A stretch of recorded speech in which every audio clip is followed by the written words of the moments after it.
Welcome back, Sports Tonight on Channels Television. We're taking a look at match day 2 of the Nigeria Professional Football League. Yes, it's the 2017-2018 NPFL season, and it's a call on you guys, those guys that are not following the league, but just waiting to ask questions. Why not start now, so that when we get to match day 17 to 20 to 25, you won't start asking questions. And Joseph, that's really what it is. It's a new season. Some teams have gained promotion into the league. By the way, some persons are already asking me where is Shooting Stars. They got relegated. 3 years ago, relegated. See, that's why you need to let them come at No, they're asking on our social media platforms. That's why you need to follow the league, so you know what's going on. Shooting Stars got relegated, and some teams are new in the league. So match day 2, and I'm seeing something positive. Plateau United are going to the continent in the CAF Champions League, and they're showing good signs. MFM lost at Umuahia, very difficult ground to go. Very, very difficult. But now they're back to winning ways, beating Kwara United, another continental team. I think these teams can do well in the continent. I'm particularly excited, with Plateau United, continuing where they stopped last season. The way they've been able to, is so seamless, winning the first match to Nasarawa 1-0, and then coming again at home to win the way they've done. I just need them, they need to be informed going to the continent, because it's not going to be easy this time around. And for MFN, doing what we've always known them how to do, not getting results away, but coming to their home ground and getting results. 2-0 today against Kwara United, who are having quite a torrid time. But I'm so happy that the teams are showing signs of what they did last season. That what they did last season was not a fluke, and we need them going to the continent in great form. Our teams over the years have not really been impressive, and last time out it was total disaster. Wiki tourists, at the end the battle to relegation. Even Rangers to a great extent had a man of issues, money issues, and I just hope Plateau United have resolved those. There won't be such issues, but off the field, issues that might, affect their game. But it's obvious that they are stable and they're doing well, and they're quite impressive, so far. So that's it.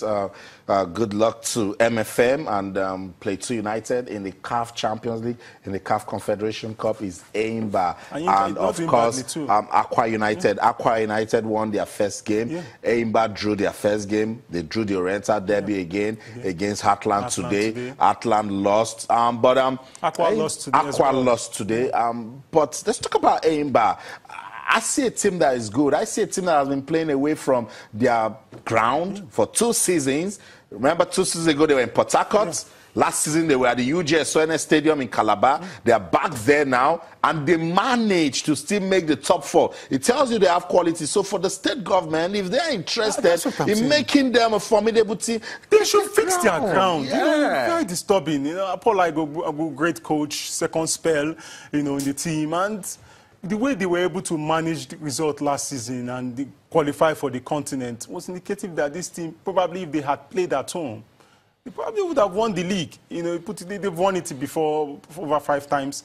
I just hope that the state government will do the needful, because you can't compare when they are at home, when they are home with their supporters.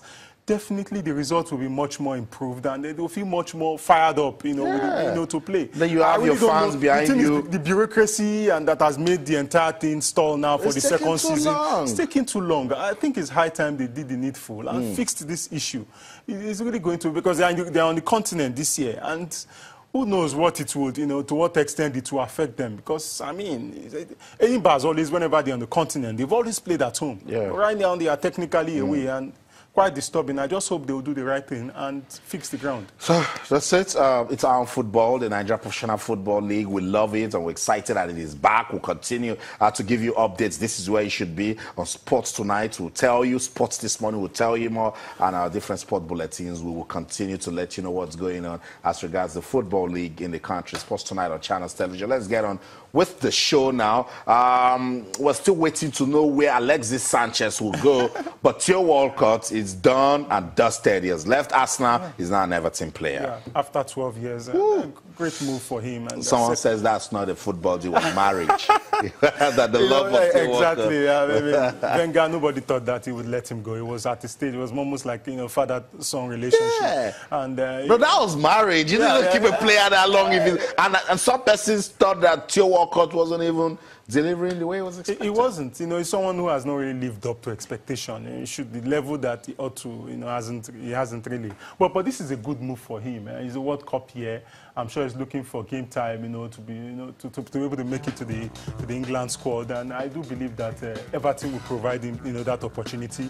I mean, the coach Sam Allardyce is noted for things of this nature, getting top players and bringing the best out of them. He has a plan, obviously, for bringing to your World Cup. Great move for him because his form has dropped and he's not been getting game time at Arsenal. It doesn't seem like he would in the coming days. So it's a great move for him. And finally, Wenger let his main man leave. And I just hope that... his main man? No, to an extent. At the stage, it was almost as if it will never happen.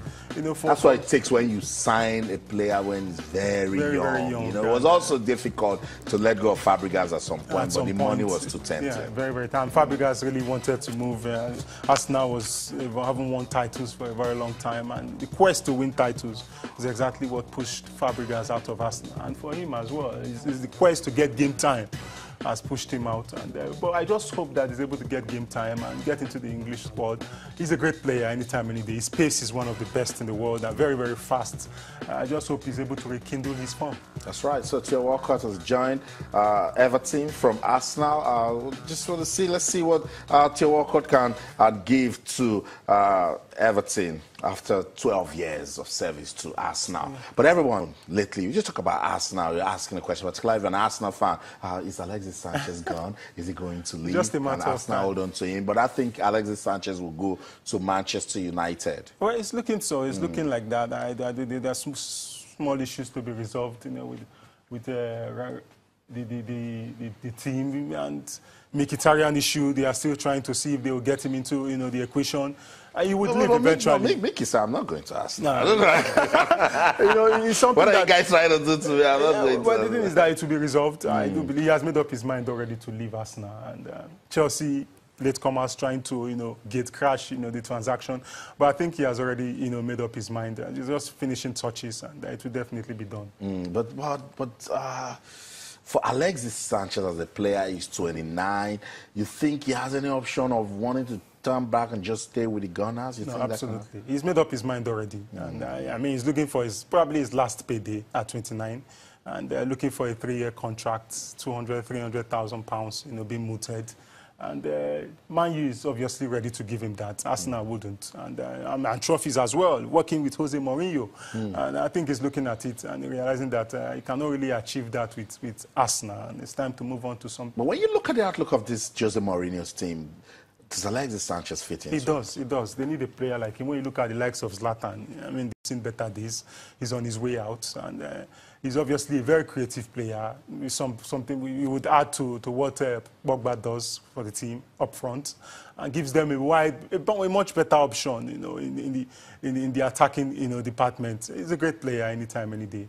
Man U needs a player of his nature, and I do believe that it will be a great addition to the squad. So it's just a matter of time. We're monitoring that. Let's just see this man from Chile, Alexis Sanchez, saying, okay, even if I miss that kick, I won't miss a deal to join Manchester United. But we're waiting to see if that will actually come to pass. Sports Tonight on Channels Television.